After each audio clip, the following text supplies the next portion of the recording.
प्रियजनांनो, येशू ख्रिस्ताच्या नावाने प्रेमपूर्वक शुभेच्छा. कसे आहात? तुम्ही बरे आहात ना?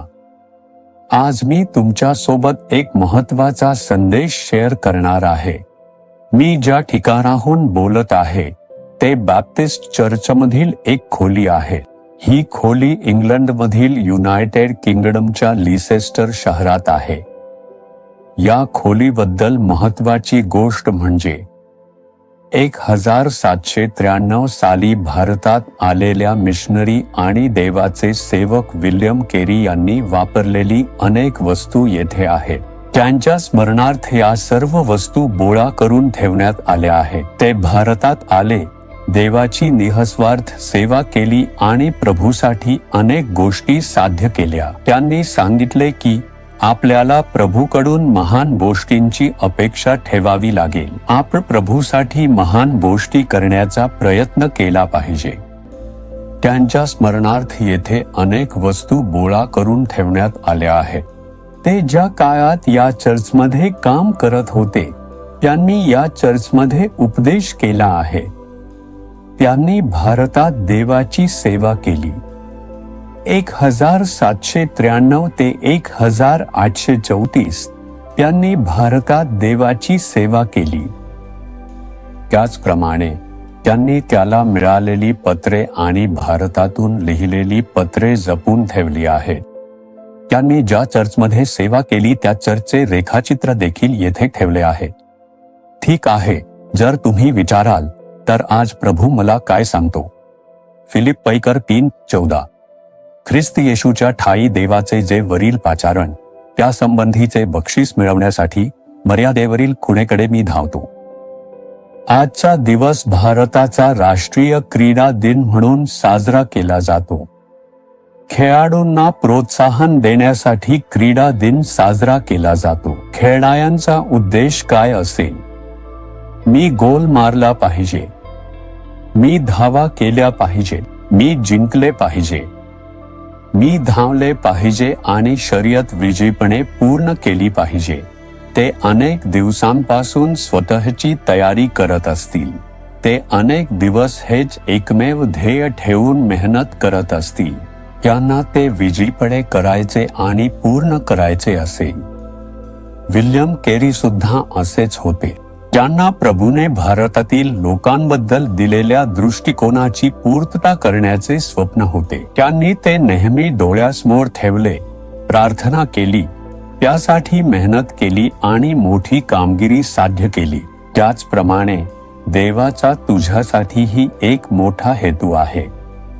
देव तुझ्यामार्फत अनेक लोकांना आशीर्वाद द्यायचा इच्छितो. प्रभू तुझ्यामार्फत मोठी कामे करायची इच्छितो. प्रभू तुझ्यामार्फत अनेक लोकांसाठी चांगली कामे करायची आणि त्यांना आनंदी करायची इच्छितो. देवाचा तुझ्यासाठी एक महान योजने सुद्धा आहे.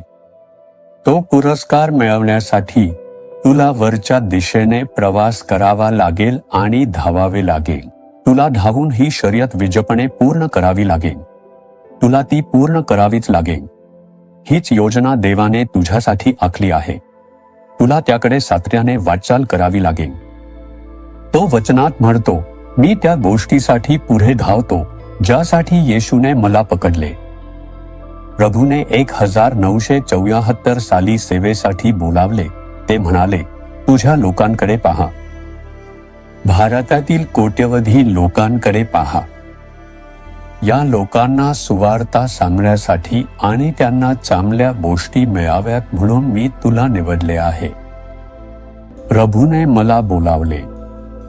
गेले 50 दिवस हे नेहमी डोळ्यासमोर ठेवून उजवीकडे किंवा डावीकडे वळता माझ्या लोकांना सुवार्ता सांगावी, येशूचे आशीर्वाद मिळवावेत, त्यांनी तारण, मुक्ती आणि बरेपण मिळवावे.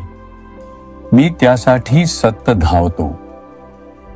मी त्यासाठी प्रार्थना करतो आणि मेहनत करतो. माझा वेळ त्यात घालवतो. माझ्या मनात एकच हेतू आहे, हे मी विजयाने पूर्ण करावे. मी ज्या मार्गावरून आलो तो विचार केला तरी प्रभूने मला ज्या गोष्टीसाठी निवडले ती आजपर्यंत करण्याची कृपा त्याने मला दिली आहे. माझा एकमेव हेतू म्हणजे हे पूर्णत्वास नेणे. त्याचप्रमाणे तुम्ही शिकत असलात, काम करत असलात किंवा व्यवसाय करत असलात, देवाची सेवा करत असलात, तुम्ही शेतकरी, डॉक्टर किंवा सरकारी अधिकारी असलात तरीही देवाचा तुमच्यासाठी एक हेतू आहे, एक कार्य जे तो तुमच्यामधून पूर्ण करायचा आहे. तुमच्यामधून अनेक लोकांना भले करणे आणि आशीर्वाद देण्याचा त्याचा एक योजनेचा भाग आहे. प्रभू ती योजना तुमच्यामधून पूर्ण करायची इच्छा ठेवतो. तुम्ही ती दृष्टी स्वीकारली पाहिजे, त्या दिशेने प्रवास केला पाहिजे, त्यासाठी स्वतःला तयार केलं पाहिजे. तुम्ही त्यासाठी स्वतःला समर्पित केलं पाहिजे. बक्षीस मिळवण्यासाठी जर तुम्ही ते पूर्ण केलं तर एक दिवस या जगातली तुमची शर्यत संपवून जेव्हा तुम्ही स्वर्गात येशूला भेटाल, तो म्हणेल, शाब्बास चांगला आणि विश्वासू सेवक, मी तुला दिलेल्या लहान जबाबदाऱ्यांमध्ये तू विश्वासू होतास. आता मी तुला अनेक गोष्टींचा अधिपती करतो. तुझ्या पित्याच्या आनंदात प्रवेश कर आणि तो तुला स्वर्गात घेऊन जाईल. त्या आशीर्वादाची प्राप्ती करण्यासाठी स्वतःला समर्पित करा. मग तुम्ही या जगात समाधान आणि आनंदाने जगू शकता. तुम्ही स्वतःला समर्पित कराल का? देव तुम्हाला अनेकांसाठी आशीर्वाद म्हणून वापरेल. प्रभू, ज्या उद्देशासाठी तू आम्हाला निवडलास तो आमच्यात पूर्ण व्हावा. या मुलगा मुलीसाठी तुझी योजना पूर्ण व्हावी. आज त्यांच्याशी बोल. त्यांच्या मनात एक दृष्टी निर्माण कर. त्यांच्या हृदयात काम कर आणि त्यांना वापर.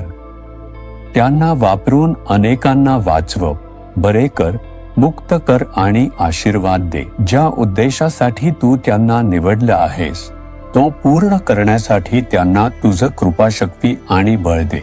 येशू ख्रिस्ताच्या नावाने आमेन. आमेन.